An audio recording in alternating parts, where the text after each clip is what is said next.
¿Sabías que uno de los mayores riesgos en la construcción son las caídas desde altura? Cada barandilla, cada red o rodapié que ves en una obra no están ahí por casualidad, sino porque hay una normativa detrás que garantiza que realmente funcionen y salven vidas. Hoy vamos a desmenuzar la UNE en 13374, una norma que define cómo deben ser los sistemas provisionales de protección de borde. Te explicaré qué son, cómo se clasifican, qué requisitos tienen, cómo se calculan estructuralmente y cómo se ensayan en laboratorio. Antes de continuar, si te gusta este contenido, no dudes en darnos un super like y suscribirte. Coge papel y boli que comenzamos. Antes de entrar en materia, necesitamos un vocabulario común. Un sistema de protección de borde es, básicamente, un conjunto de componentes diseñado para evitar caídas de personas o materiales a niveles inferiores. Ese sistema se compone de elementos fundamentales. La barandilla principal, que es el larguero superior. La barandilla intermedia, en su defecto, una protección intermedia, que puede ser una red o un mallazo. El plinto o rodapié, que evita que herramientas o materiales rueden y caigan. Y los postes, que son los soportes verticales que sostienen toda la estructura.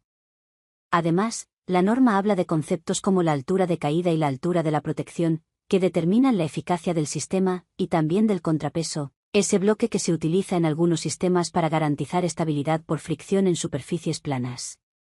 La norma distingue tres clases de sistemas. Clase A, soportan únicamente cargas estáticas, como cuando alguien se apoya en la barandilla. Clase B, además de cargas estáticas, resisten también pequeñas fuerzas dinámicas, como la caída de una persona deslizándose por una cubierta de poca inclinación. Clase C, están pensados para pendientes pronunciadas y pueden soportar impactos dinámicos de mucha mayor energía. En resumen, A para superficies horizontales, B para inclinaciones moderadas y C para inclinaciones fuertes. Entramos en el capítulo 5, el corazón de la norma, donde se establecen todos los requisitos que deben cumplir los sistemas provisionales de protección de borde. Empecemos con lo básico. La norma dice que todo sistema debe tener como mínimo una barandilla principal, además, una barandilla intermedia o una protección intermedia, como puede ser una red metálica o de seguridad. A esto hay que añadir siempre un plinto o rodapié. Y algo muy importante, todos los componentes deben estar diseñados de manera que no puedan soltarse de forma accidental. En otras palabras, que nadie pueda engancharse, tirar un poco y que se suelte una pieza. Además, el diseño debe evitar bordes afilados, aristas o puntos que puedan causar cortes, pinchazos o atrapamientos. Después, la norma entra en detalles específicos. Las redes de seguridad deben cumplir la norma en 1263A1, deben fijarse con la misma resistencia que la clase para la que se usan, y siempre tensadas, nunca flojas. La barandilla principal debe estar, como mínimo, a 1 metro de la superficie de trabajo, y debe ser continua. Además, ningún hueco horizontal puede superar los 120 milímetros. El plinto o rodapié debe medir al menos 150 milímetros de altura y, si queda algún hueco con el suelo, este no puede permitir el paso de una esfera de 20 milímetros. Hasta aquí los requisitos generales, pero la norma también especifica requisitos adicionales según la clase del sistema. En la clase A, la inclinación de la protección no puede desviarse más de 15 grados de la vertical.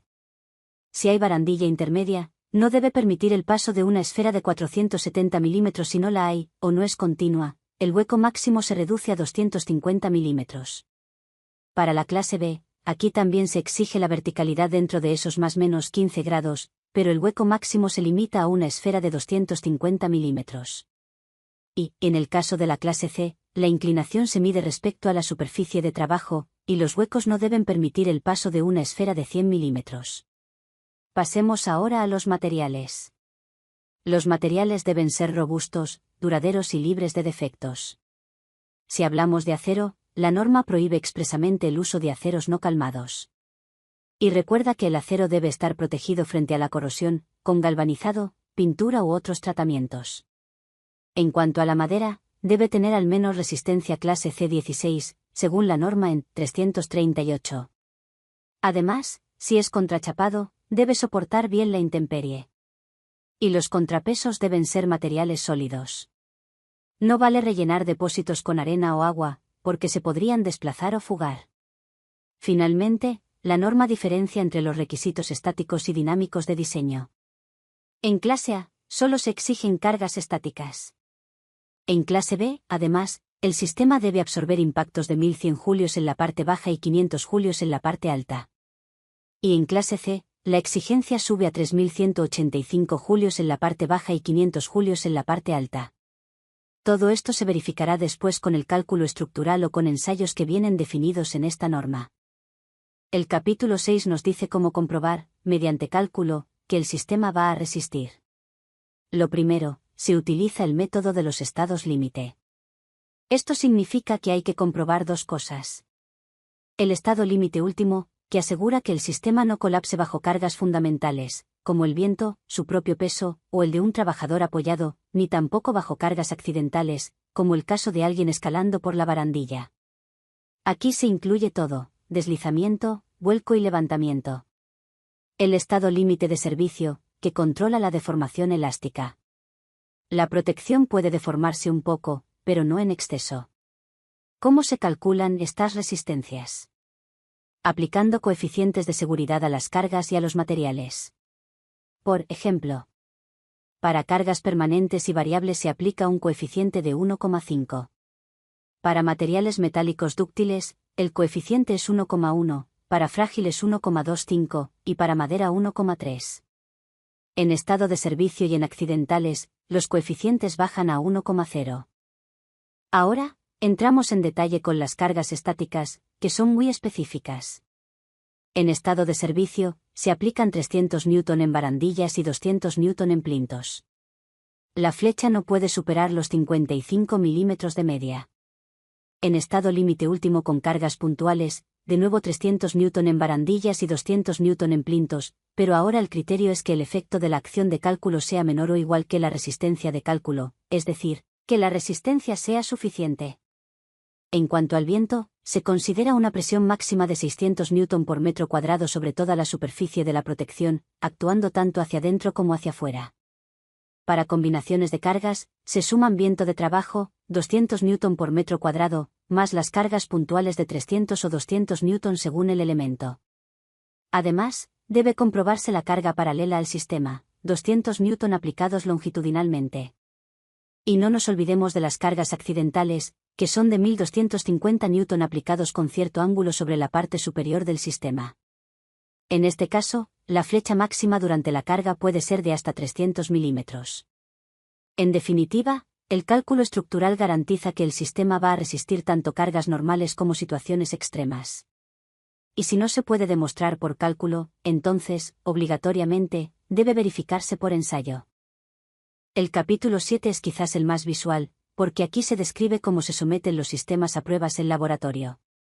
Lo primero que dice la norma es que los ensayos deben hacerse en laboratorios competentes, y que, salvo que se indique otra cosa, los ensayos se basan en examen visual y en medición.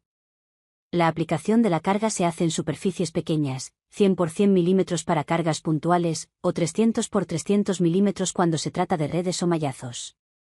Las muestras de ensayo deben montarse en su configuración más desfavorable, con el vano más largo, con el método de fijación más exigente, e incluso probando en condiciones secas y húmedas, con y sin reborde. Ahora, vamos a los ensayos estáticos. Primero se hace un preensayo, aplicando la misma carga que después se usará en el ensayo, pero solo durante 1 minuto, para comprobar que nada se ha aflojado. Luego viene el ensayo de servicio, se aplica la carga característica y se mide la flecha. El resultado medio no puede superar los 55 milímetros y ningún valor puede pasar de 60. A continuación, el ensayo de resistencia, se aplica la carga máxima de ensayo, que es la carga característica multiplicada por los coeficientes de seguridad. Esa carga se mantiene durante 1 minuto, y el sistema no debe romperse, plastificarse ni separarse. Finalmente, se sigue cargando hasta provocar fallo, para registrar la carga última que soporta. Pasemos ahora a los ensayos dinámicos, que son los más impactantes. En la clase B, se utiliza un saco esferocónico, parecido a un punching ball de laboratorio, que se deja caer en péndulo contra el sistema. Se hacen 2 tipos de ensayo. En los postes, con impactos de 500 julios en la parte alta y 1100 julios en la parte baja. En el centro del vano, de nuevo con impactos de 500 y 1100 julios. El sistema debe aguantar sin romperse ni desprenderse. En la clase C, el procedimiento es distinto. Se emplea un cilindro rodante que se lanza por una rampa, simulando una persona que se desliza por una cubierta inclinada. La energía de impacto es de 3185 julios, muchísimo mayor que en la clase B. El sistema debe detener ese cilindro sin que atraviese la protección. Finalmente, todos los resultados se documentan en un informe de ensayo, que recoge las cargas aplicadas, las deformaciones medidas, si hubo roturas y, en definitiva, si el sistema cumple o no con la norma. La norma también regula aspectos prácticos como que cada sistema debe estar designado indicando claramente su clase y referencia a la UNE 13374. Debe estar marcado con el nombre del fabricante, la norma y la clase de sistema.